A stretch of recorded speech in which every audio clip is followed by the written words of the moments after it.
최근에 들어서 미투 운동이 이제 계속해서 일어나고 있습니다. 미투 운동이라는 게 뭐냐면 나도 그랬다. 서로다. 나도 그랬다. 나도 그랬다. 이게 성추행, 성폭행과 관련된 일 가운데서 이제 이야기가 진행이 되고 있습니다. 그 발단은 이제 검사가, 서지현 검사가 이제 안택은 그 법무부 검찰국장이었던 그분의 성추행 사건을 이제 방송에 나와서 보도하는 것으로부터 시작이 됐죠. 오래전에 내가 성추행을 당했다. 그랬더니 이제 나도 그랬다, 나도 그랬다.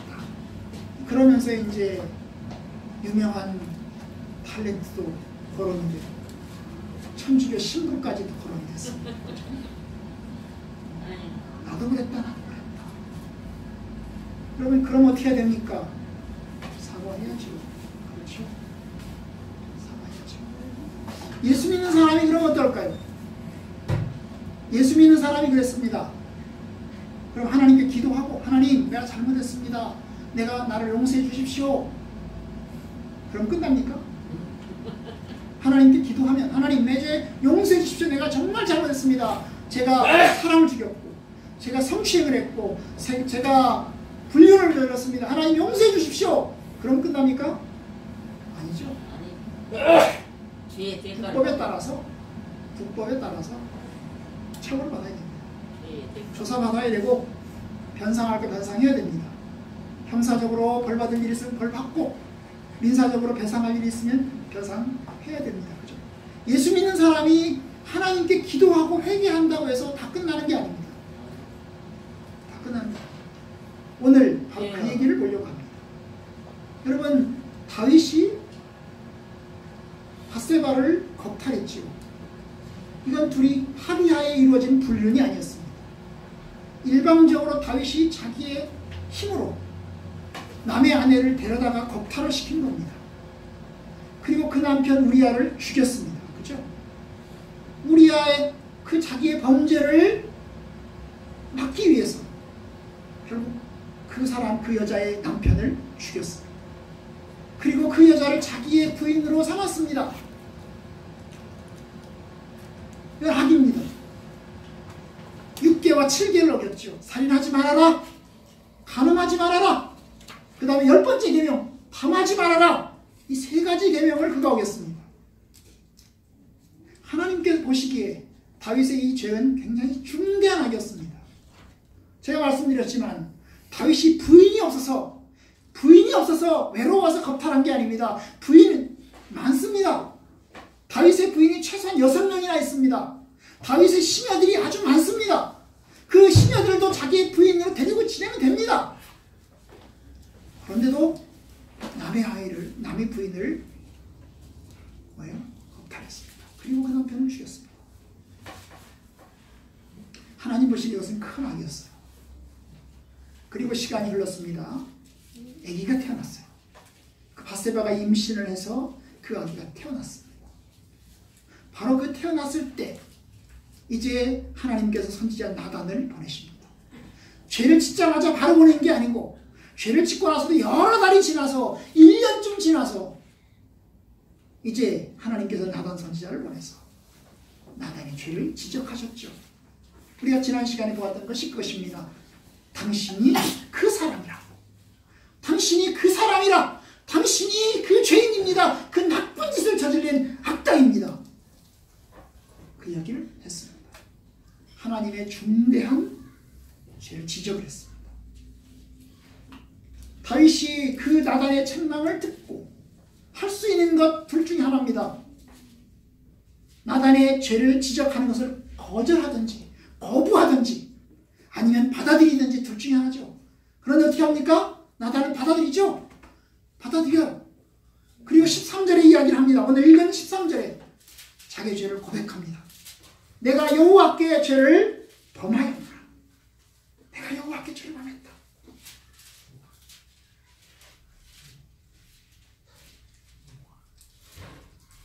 이게 다윗의 고백입니다.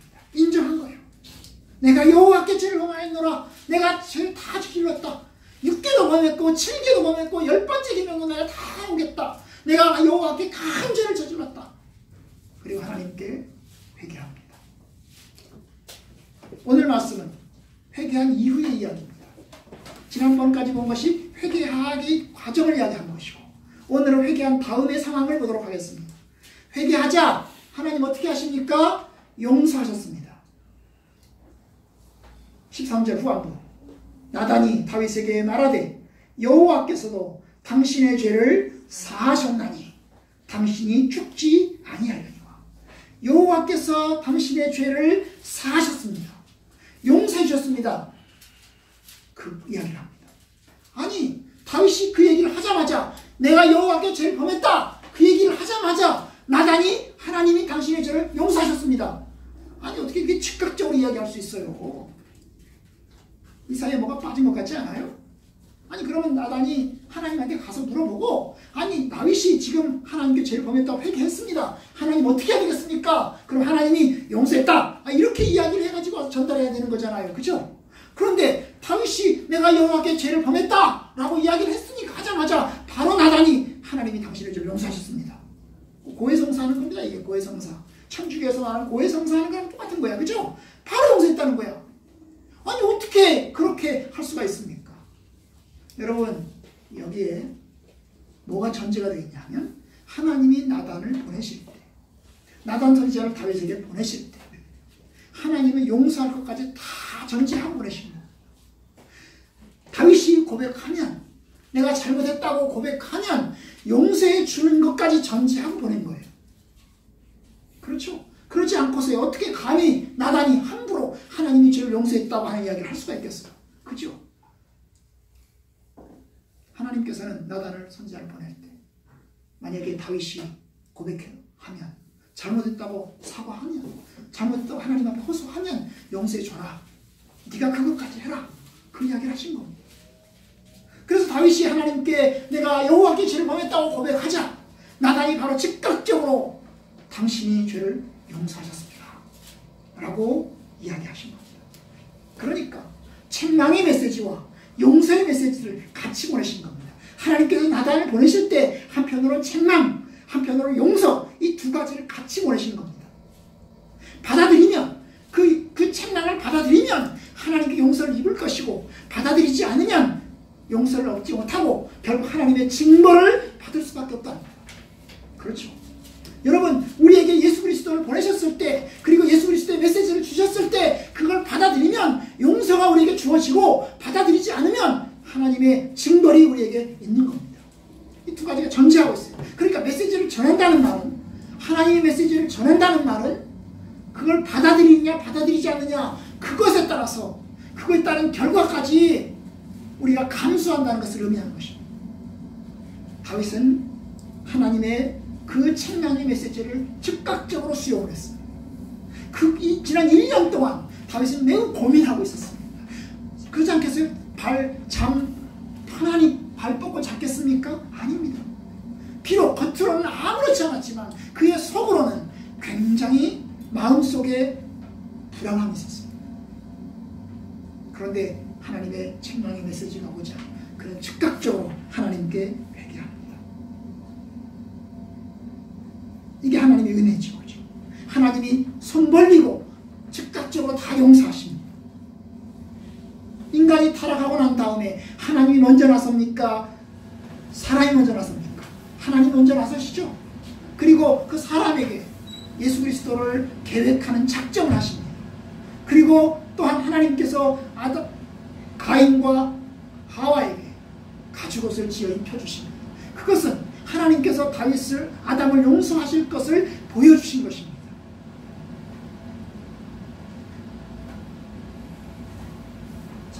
부모가 그런 거예요.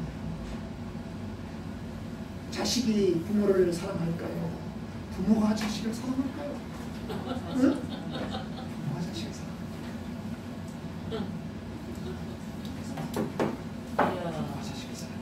하나님이 다윗을 사랑합니다. 다윗이 하나님을 사랑하는 게 아니고 하나님이 다윗을 사랑하는 겁니다. 우리가 하나님을 사랑하는 게 아니고 하나님이 우리를 사랑하는 겁니다.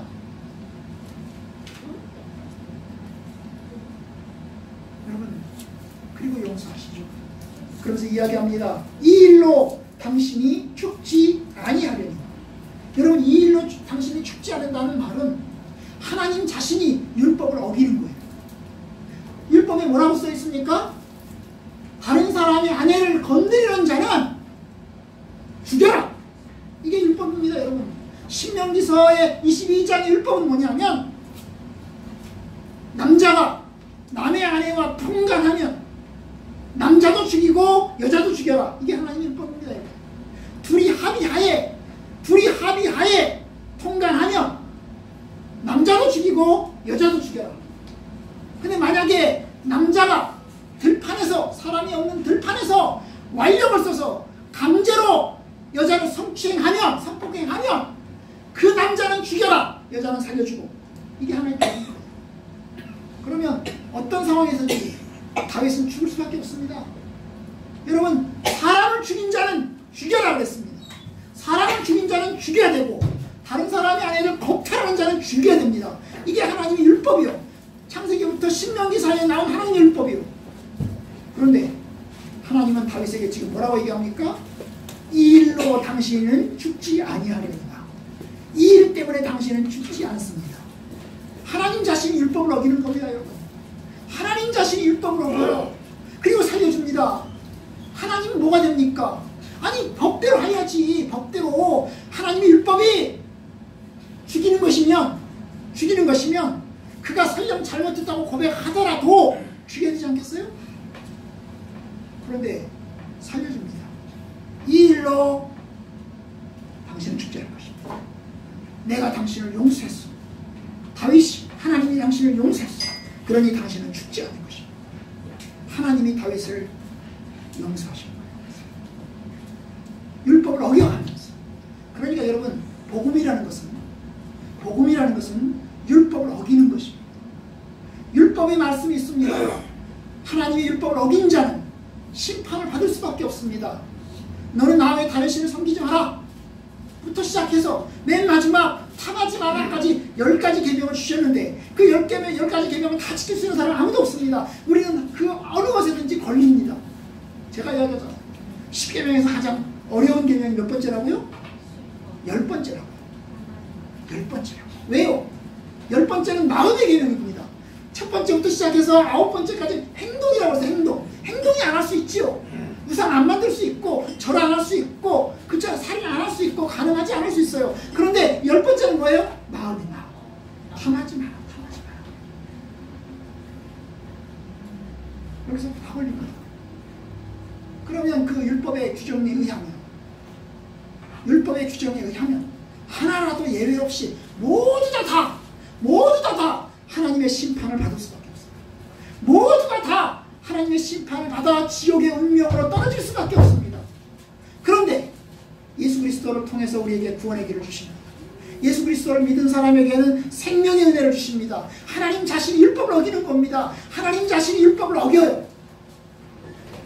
그리고 용서의 메시지를 주시는 겁니다.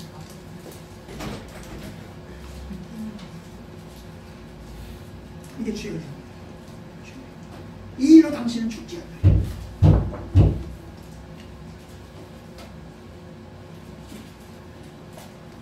하나님의 은혜가 얼마나 크냐 하면 오늘 본문에 보면 용서하시면서 주신 은혜가 있어요. 두 가지가 나옵니다. 그 첫 번째가 뭐냐 하면 이제 15절부터 시작해서 23절까지 이제 그 불륜으로 태어난 아기가 죽습니다.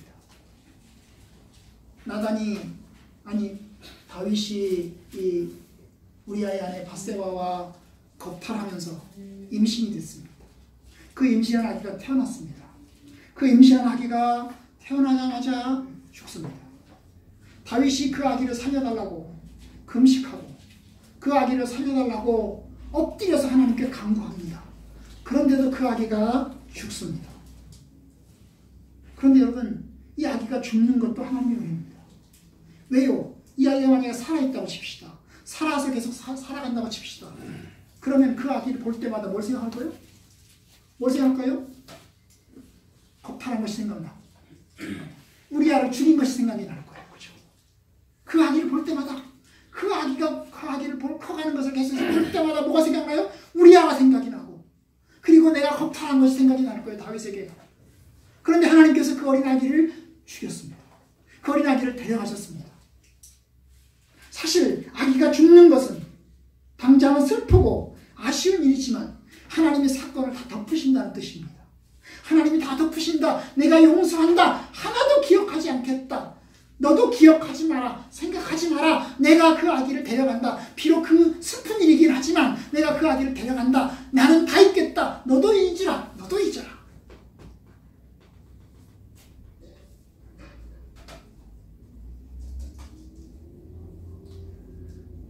그렇습니다. 하나님의 은혜입니다. 또 하나의 은혜가 있습니다. 그리고 난 다음에 또 아이가 태어납니다.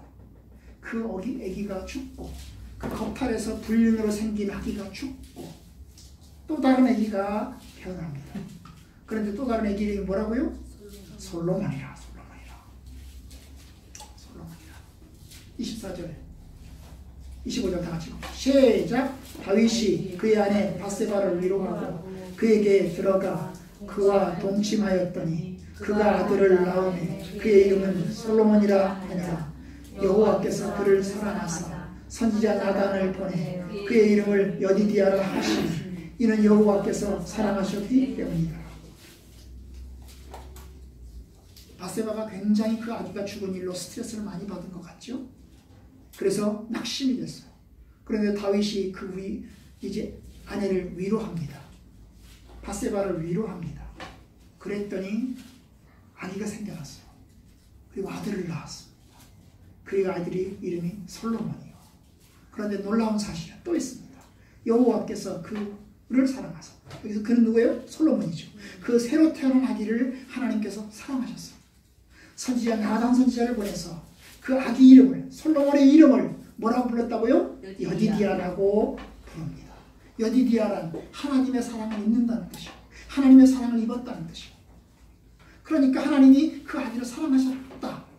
결국 그것은 뭐예요? 다윗과 그의 아내 우리 밧세바를 다 용서하셨다. 깨끗하게 용서하셨다. 이게 위로입니다. 그리고 이 솔로몬이 나중에 왕이 됩니다.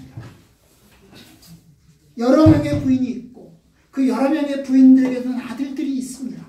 이미 여러 명의 부인이 있고 여러 명에서 부인들에게서 태어난 아들들이 있습니다. 그럼에도 불구하고 그 먼저 나온 아들들이 아닌 이 솔로몬을 하나님께서 왕으로 세우도록 허락하십니다. 하나님의 은혜가 밧세바에게, 다윗에게 임한 것입니다. 이게 다윗을 향한 은혜입니다. 다윗을 향한 은혜입니다. 사실 다윗의 죄는 죽어야 되는 죄죠. 그런데 다윗이 죽지 않아도 됐습니다. 다윗 대신 어린 아기를 데려갔습니다. 그것은 하나님의 용서가 있는 거예요. 다 잊어버리도록, 기억하지 않도록 하기 위해서 하나님이 그 어린 아기를 데려가셨어요. 하나님의 은혜입니다. 주와 같은 신이 어디 있습니까? 하나님께서는 우리의 죄를 죄대로 갚지 않으십니다. 하나님께서 덮으시고 용서하십니다. 우리의 죄를 따라 우리를 처벌하지 않으시며 우리의 죄악을 따라 우리에게 그대로 갚지 아니하셨어요. 하나님이 그렇습니다. 하나님이 우리의 죄를 따라서 우리에게 처벌하십니까? 하나님이 우리의 죄악을 따라서 그대로 갚으십니까? 인과응보를 하시는 분이 아니십니다. 하나님은 용서의 하나님이십니다. 용서의 하나님. 다 잊는다는 거예요. 다 잊는다. 다 잊는다. 우리가 당해야 될 것을 당한다면 우리는 벌써 당해야 합니다. 이게 스펄전의 한마디입니다. 만약에 우리가 합당한 것을 받는다고 한다면 우리는 벌써 이미 오래전에 지옥에 떨어졌을 것이다. 우리가 우리의 죄값을 치러야 된다면 우리는 이미 죽었고 우리는 이미 처벌받았고 우리는 이미 지옥에 떨어졌어야 마땅합니다. 그런데 주님이 우리를 용서하셨어요. 예수 그리스도를 통해서 우리를 용서하시고 우리에게 구원의 은혜를 베푸셨습니다. 그래서 다윗을 용서한 겁니다. 내가 너를 용서한다. 내가 너의 죄를 기억하지 않는다. 내가 다 잊겠다. 내가 너를 사랑한다. 하나님 자신 율법을 어겨가면서 하나님 만든 법을 하나님 자신 어겨가면서 하나님이 용서하시는 겁니다. 이게 아이라. 그런데 여러분, 하나님이 다윗은 용서하셨지만 그런데 죄의 결과는 다윗에게 당합니다. 하나님이 죄를 용서하셨지만 그 죄의 결과는 다윗의 인생 속에 그대로 당하기 시작을 합니다. 이것을 죄책이라고 할 수 있어요. 죄책. 죄에 대한 책임. 죄에 대한 책임은 그대로 다윗이 당하게 하십니다. 다윗의 죄는 용서하셨지만 이제 다윗은 죄값을 치르게 될 것입니다.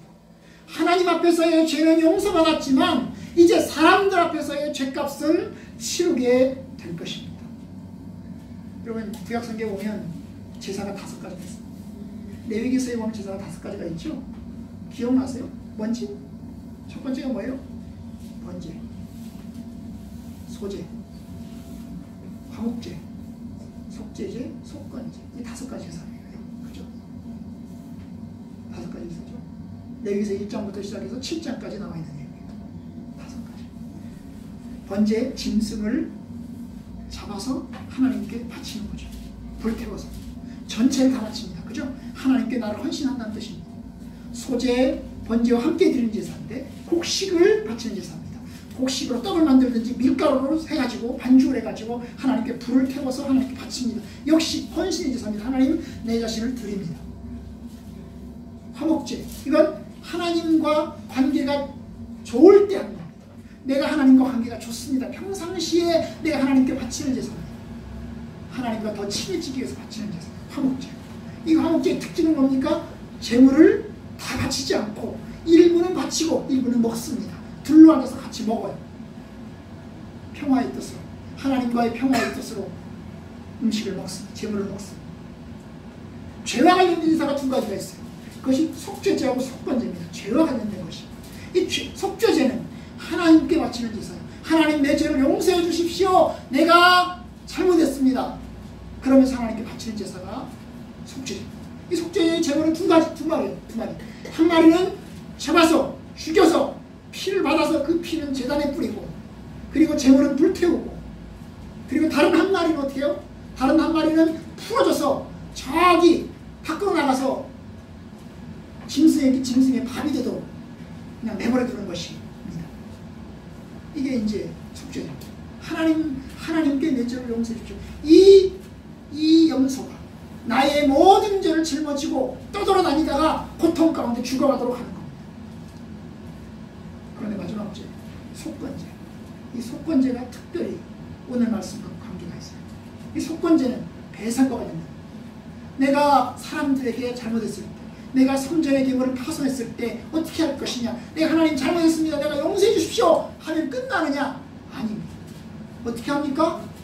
하나님께 잘못하면서 나를 용서해 주십시오 하고 제사를 드림과 동시에 뭐래요? 배상을 합니다. 배상. 내가 피해를 준 대상에게, 내가 잘못한 대상에게 배상을 하는 겁니다. 얼마큼 배상을 할까요? 5분의 1을 더해서 배상을 합니다. 5분의 1을 더해서 배상을 해요. 20%를 더해서 배상을 합니다. 내가 다른 사람을 다치겠어. 배상해야죠.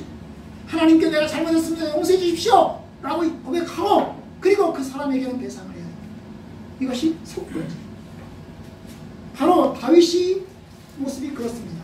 하나님으로부터 죄를 용서받았습니다. 그런데 이제 그가 죄값을 치러야 됩니다.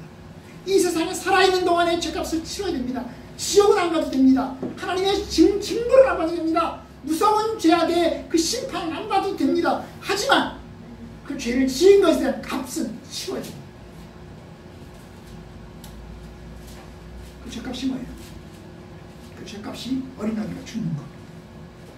어린아기가 죽는 것이 한편으로는 하나님의 용서의 표시이지만 한편으로는 죄값이 중에 하나입니다. 죄값이야. 여러분, 그 아기가 태어나자마자 죽습니다. 아픕니다. 아프자 다윗이 그 어린아기를 위해서 기도를 합니다. 일주일 동안 금식하면서 하나님 앞에 기도합니다. 엎드립니다. 그는 편안하게 침대에서 잠자지도 않습니다. 땅바닥에서 그냥 한잠을 잡니다. 그러면서 그 아기를 살려달라고 부르짖습니다. 사람들이 일어나십시오, 음식을 드십시오 해도 음식을 먹지 않고 금식하면서 이 아이를 살려달라고 합니다. 그런데 그 아기를 하나님이 데려가십니다. 여러분, 아기가 왜 죽습니까? 불륜의 죄를 누가 지었습니까? 다윗이 지었습니다. 그죠? 거탈의 죄를 누가 지었습니까? 살인의 죄를 누가 지었습니까? 다윗이 지었습니다. 그러면 다윗을 죽여야지 왜 아무 죄 없는 어린아기를 죽입니까?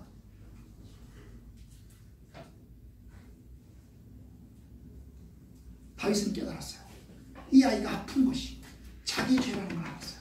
이 아이가 왜 아프냐? 내가 잘못했기 때문에 아픈 거다.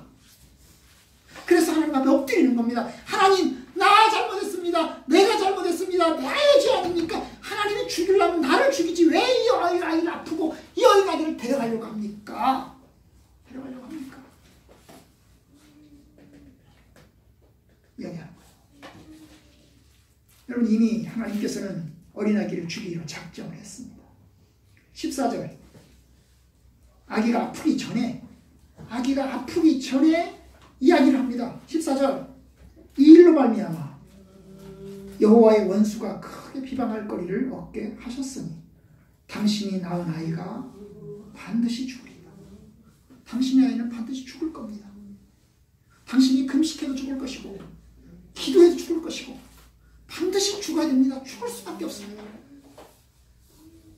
여러분, 이것이 다윗에게는, 밧세바에게는 굉장히 큰 고통이었습니다. 여러분, 하나님께 회개한다고 끝나는 게 아닙니다. 하나님께 잘못했다고 내가 고백한다고 해서, 고해성사한다고 해서 그걸로 끝나는 게 아닙니다. 그게 이제 신자들의 잘못입니다. 신자들은 착각을 합니다. 대다수의 신자들이 착각하는 게 있어요. 내가 하나님께 잘못하면 그걸로 끝나는 게 아니냐는 거예요. 안택은 법무부 검찰국장의 실수가 뭡니까? 사람은 자기가 성추행한 것도 몰랐는지 알았는지 잘 모르겠어요. 어땠을까요? 저는 잘 모르겠어요. 알았을까요? 몰랐을까요? 지금 다 뒤지고 있잖아요. 그 서지현 검사를 좌천시킨 것까지 다 뒤지고 있잖아요. 그죠? 이랬어요. 그런데 그는 하나님께 잘못했다고 오늘의 교회 세례식에서 간증을 했어요. 내가 잘못했다고 눈물 흘리면서 잘못했어요.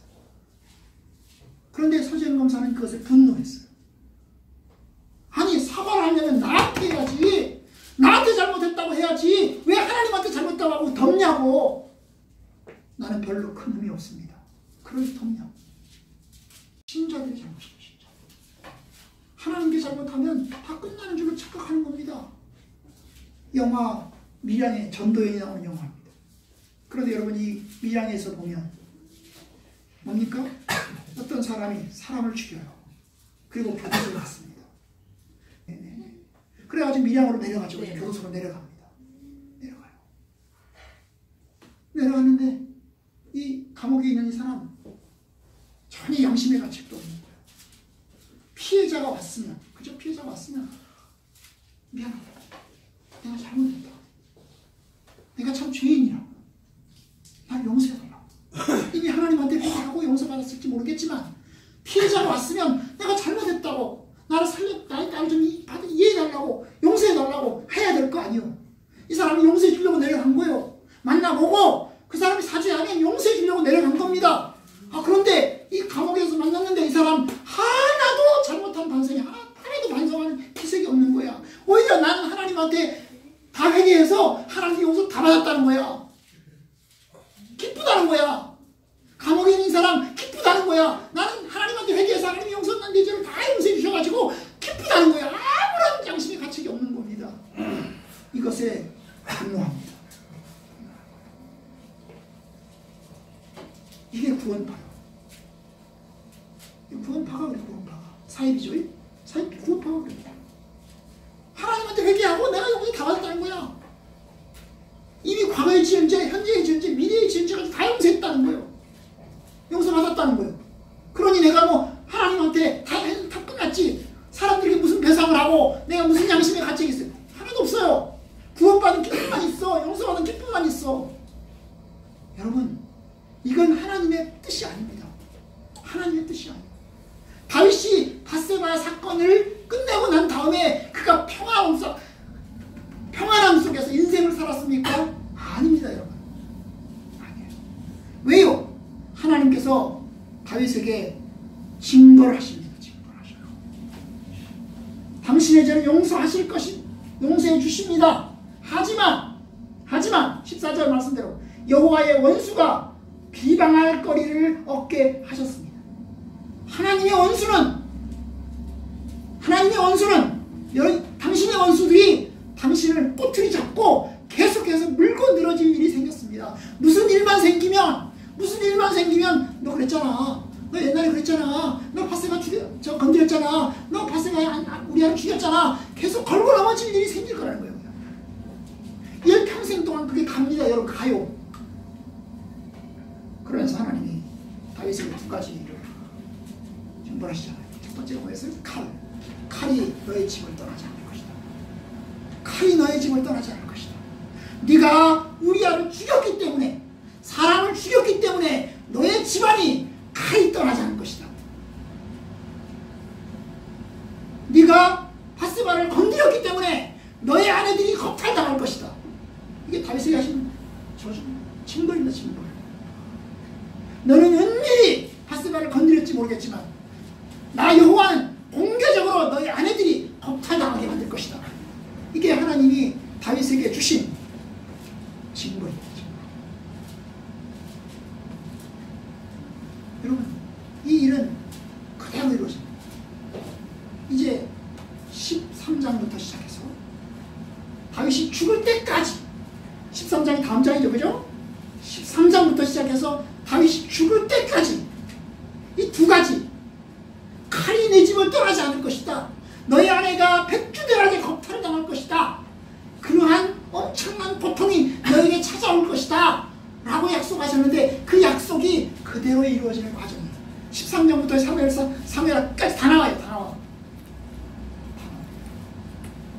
여기서 자녀들끼리의 상폭행이 이루어지고, 자녀들끼리 서로 죽이는 분쟁이 일어나고, 심지어 아들이 아버지를 죽이기 위해서, 아들이 아버지를 죽이기 위해서 해서 다윗은 도망다니고, 다윗의 아내는 백주대낮에 다윗이 자기 아들에게 겁탈당하고, 아들이 어머니들을 겁탈한 겁니다. 백주대낮에 여러 사람들이 보는 앞에서 천막 쳐놓고 합니다.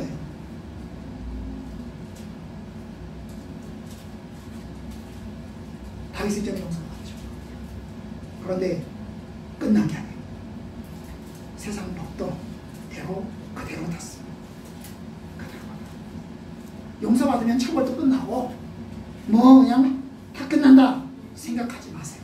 그것은 올바른 신앙이 아닙니다. 이 예수 믿는 사람들이 이원론적인 생각을 하기 때문에 하나님하고 풀면 다 끝난다 이런 생각을 하니까 우리의 교회가 지금 이 지경까지 내려왔습니다. 겁탈해놓고, 교인들 겁탈해놓고, 교회 떡을 빼돌려놓고 하나님한테만 회개하면 다 끝난다고 생각하는 이러한 엉터리 신앙이 우리 교인들의, 신자들의, 지도자들의 생각 속에 있는 거예요. 교회 돈 가져갔으면 배상해서 채워 넣어야 됩니다. 이게 하나님의 뜻입니다. 그렇잖아요? 교인들 건드렸으면 배상해야 됩니다. 하나님은 잘못했다고 하지만 처벌받을 거 있으면 처벌받고 배상할 거 있으면 배상해야 됩니다. 그런데 전혀 양심의 가책이 없어요. 하나님한테 회개하고 용서했으니 난 하나님의 종이다. 난 하나님의 사람입니다. 하나님이 나를 용서했습니다. 그러니 전혀 양심의 가책이 없어요. 기뻐요. 이게 이원론이에요. 이게 엉터리 신앙이에요. 엉터리 신앙. 못은 뽑아도 못자국은 남습니다. 이제 다윗의 가문에 피가 나는 겁니다. 다윗이 엄청난 고통을 당합니다. 여러분, 심지어 아들들끼리 서로 죽이고 겁탈하고 그런 짓이 있어도 다윗이 말을 못합니다. 자식들에게 너 왜 그걸 하냐? 너 왜 그 짓 하냐? 너 잘못했다. 말을 못합니다. 왜요? 아버지가 본이 되지 못하니까 자식한테 이야기를 못하는 거예요.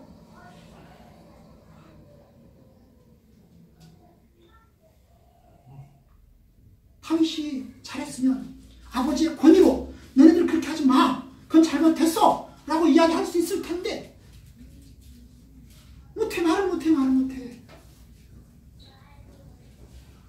아들이 딸을 겁탈해도 이야기를 못해요. 왜요? 아버지도 그랬잖아요. 아버지도 우리 아이 안에 밧세바를 겁탈했잖아요. 그럼 다시 뭐라고 얘기할 거예요? 나는 했는데 넌 하지 마, 이렇게 이야기할 거예요? 그러니까 여러분, 권위가 살아나요. 지도자의 권위가 살아나요. 아버지의 권위가 살아나면 아버지가 권위 되는 거예요. 아버지가 맨날 텔레비전 앞에서 하는 사람이 자식 보고 너희들 텔레비전 보지 마 라고 권위를 못 세웁니다. 여러분, 권위를 못 세워요. 그러지 않겠습니까? 어머니가 맨날 게임하고 사는데 아들 보고 야 너희들 게임하지 말고 공부해라 말을 할 수 있겠어요? 말 못합니다. 말 못해요. 아버지들이 자기가 본이 되지 못하니까, 자기가 몸된 삶을 살아오지 못했으니까 자식들에게 권위를 세우지 못하고 결국 권위가 추락하는 겁니다. 다윗이 그래요.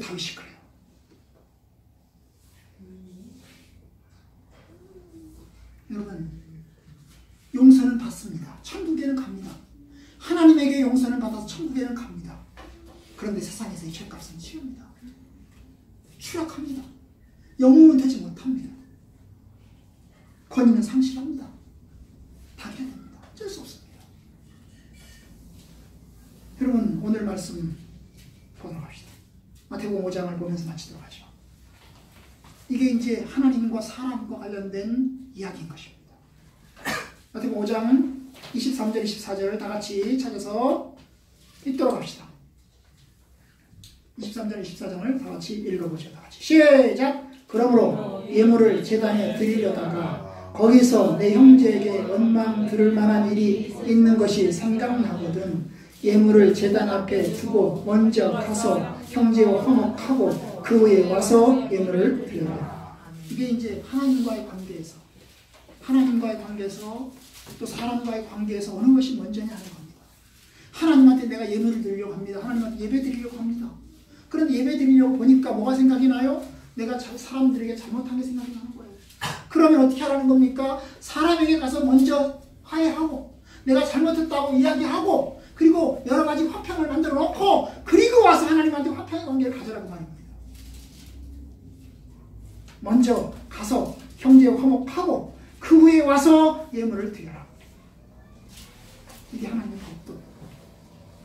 그러니까 여러분, 하나님과의 관계가 풀리는과 동시에 사람과의 관계도 풀어야 됩니다. 이 두 가지는 하나님과의 관계, 모든 죄는 하나님에 대한 죄입니다. 제가 말씀드립니다만, 누누이 이야기합니다만 10계명은 10가지가 다 하나님에 대한 죄입니다.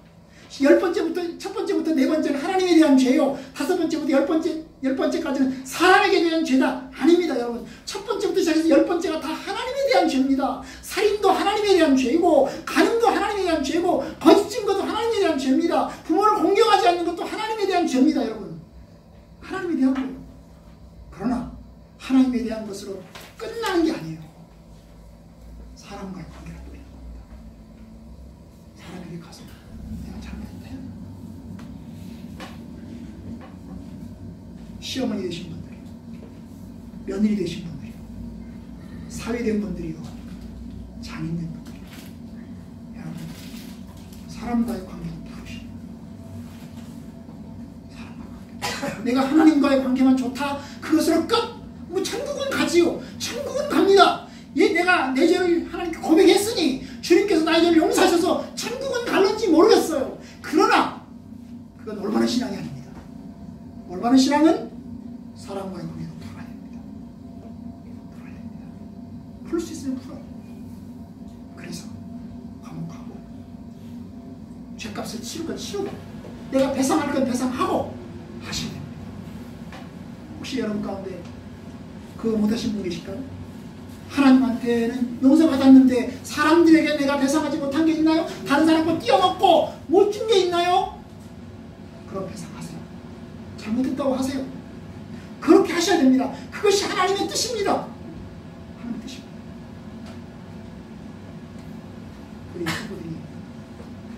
올바른 신앙을, 올바른 신앙의 양식을 가지시기 바랍니다. 우리 한국교회의 권위가 더 추락하는 일이 없었으면 좋겠어요.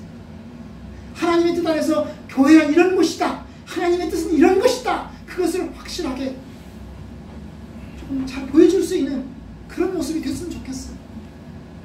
우리 교단의 모습을 보더라도 참 창피합니다. 창피해. 목사님들이 창피합니다. 전혀 양심의 가책이 없어요. 여러 사람들이 피해를 입고 있음에도 불구하고 전혀 양심의 가책이 없어요. 잘 잘하고 있다는 거예요. 그러니 교회가 망가지고 신학교가 망가지고 주님 안에서 여러분들이라도 잘 하십시다. 저와 여러분들이라도 잘 하십시오. 기도합시다.